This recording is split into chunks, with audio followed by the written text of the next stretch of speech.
तो अभी तक हम लोग प्रोजेक्ट कंस्ट्रक्शन का 2 शेड्यूल देखा था। आज हम लोग थर्ड शेड्यूल देखेंगे।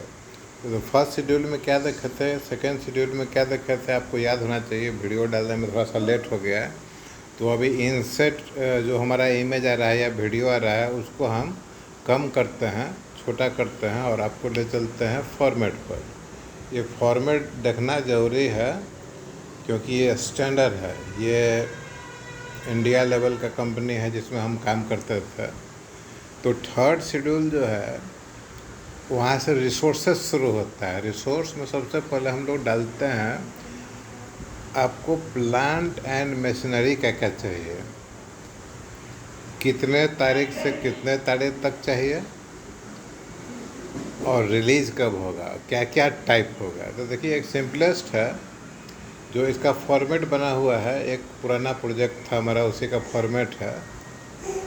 इनसेट फोटोग्राफ को और छोटा करना पड़ेगा। और अब देखिए सीरियल नंबर 1 नंबर कॉलम में है और बड़ी बड़ी कंपनी में कोडिंग किया जाता है। तो एसेट कोड का दूसरा है, क्या आइटम है, कॉलम नंबर 3 में है। यहाँ पर हम लोग डीजी का उल्लेख कर रहे हैं। 2 टाइप का डीजी दिया है, 62.5 kVA, 30 kVA।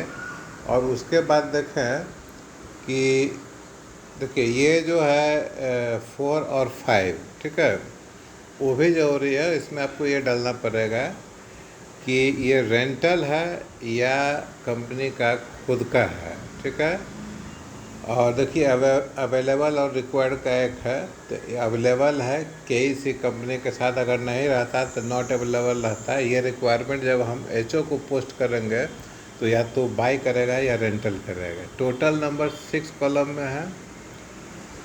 और अगर साइट पर कोई क्वांटिटी अवेलेबल है तो उसको भी नंबर में लिखना है।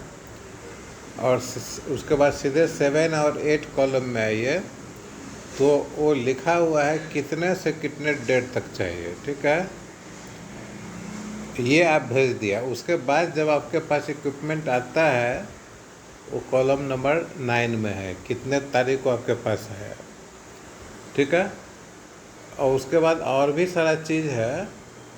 ये सभी चीज़ आप अपने रिक्वायरमेंट के अनुसार कॉलम बना सकते हैं। मोटा मोटी ये 90% जो शेड्यूल रिक्वायरमेंट है आपका प्लांट एंड मशीनरी का, इसमें आप बैचिंग प्लांट डाल सकते हैं, इसमें पोकलैंड डाल सकते हैं, इसमें पंपिंग प्लांट डाल सकते हैं, बहुत सारा चीज़ डाल सकते हैं।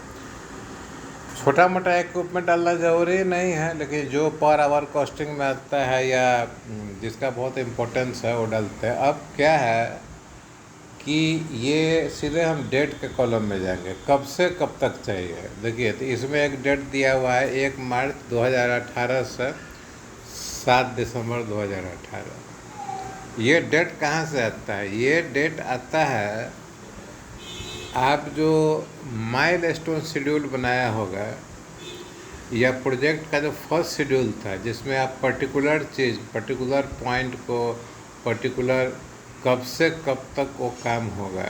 जैसे मान लीजिए कि आपका, जैसे सपोज कीजिए कि डीजी का ही दिया हुआ है, आप ऐसे साइट पर काम करने जा रहे हैं या काम करने के लिए पहुंच गए हैं जहां पर अभी इलेक्ट्रिसिटी नहीं है, क्लाइंट का इलेक्ट्रिसिटी भी नहीं आया है और आपका भी कोई अरेंजमेंट नहीं है। तो आपको अपने कंपनी से मांगना पड़ेगा ये चीज़ कि इलेक्ट्रिसिटी नहीं है तो यहाँ हम कोई डीजी सेट दीजिए या मूवेबल लाइट मास्ट दीजिए।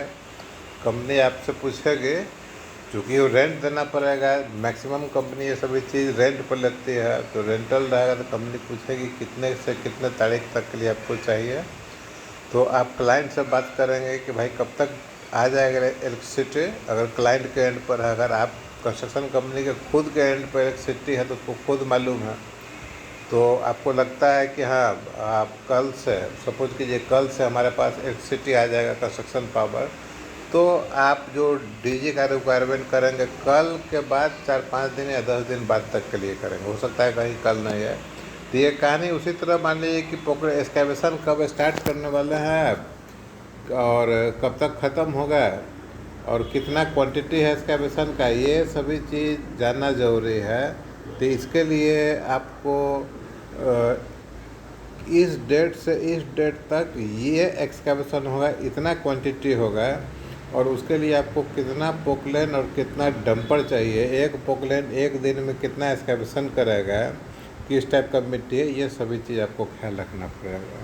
जैसे लूज सॉइल है तो एक दिन में पोकलेन 200 क्यूबिक मीटर भी कर सकती है, 3-4 डंपर लगेगा। सॉइल डिस्पोजल यार्ड कितना दूर है, अगर दूर अधिक होगा तो डंपर अधिक लगेगा, अगर नज़दीक होगा तो अधिक ट्रिप मरेगा। तो इसी तरह और भी इक्विपमेंट, बैचिंग प्लांट जैसा है, 30 क्यूबिक मीटर पर आवर का बैचिंग प्लांट है, 60 क्यूबिक मीटर पर आवर का बैचिंग प्लांट है, पंप है 3 BP, 300 BP, 500 BP, 800 BP, structure का हाइट कितना है, कितना कैपेसिटी का पंप लगेगा, ये सभी चीज़ है। बूम प्रेशर लगेगा नहीं, सभी का आपको डेट आपके रिक्वायरमेंट के अनुसार देना पड़ेगा। आप कोई इक्विपमेंट मंगा लेंगे, उसका यूज नहीं होगा, उसका प्रोडक्टिविटी ज़ीरो रहेगा और कंपनी रेंट देते रहेगी तो आपका साइट जो है वो घाटे में चला जाएगा। जैसे सपोज कीजिए कि एक बैचिंग प्लांट अगर 60 क्यूबिक मीटर पर आवर का आपके साइट पर है, तो डेली उसको 100 cubic metre concrete on an average नहीं देंगे तो घाटा हो जाएगा। सेम केस पंप का है, अगर पंप आपके पास है तो 40-50 क्यूबिक मीटर डेली कंक्रीट मिलना है। बूम प्लेसर है तो 100 क्यूबिक मीटर कंक्रीट उसको डेली मिलना है। बूम प्लेसर को आज के डेट में एवरेज मान लीजिए तो पर डे का ऑपरेटिंग कॉस्ट 8 से 10 हज़ार रुपया पड़ जाएगा। 8 हज़ार रुपया तो पड़ेगा ही पड़ेगा पर आवर, तो उस हिसाब से आपको देखना है।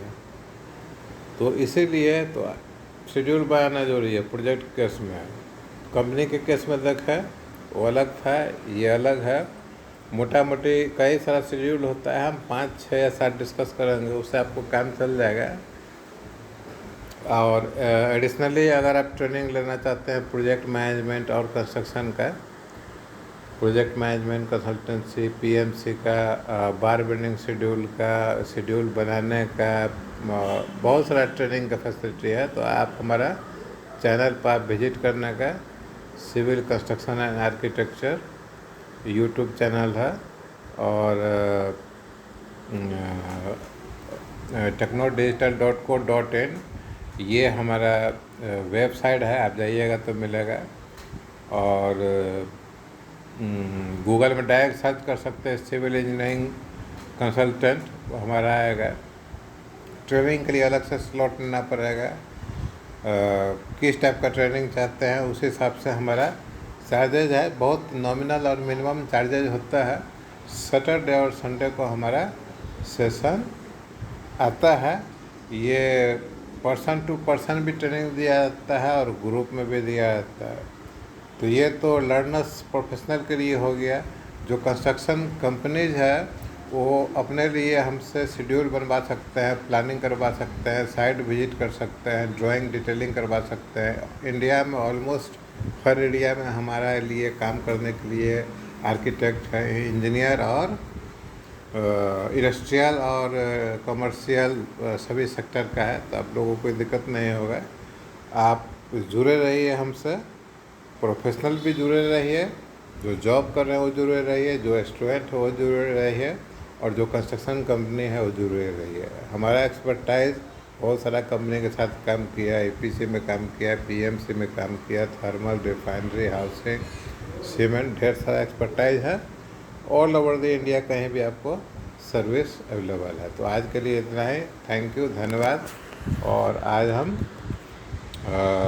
बाहर जाना है साइट लोकेशन के लिए, यहाँ से 70-80 किलोमीटर दूर, और लौटते लौटते 10-11 बज जाता है।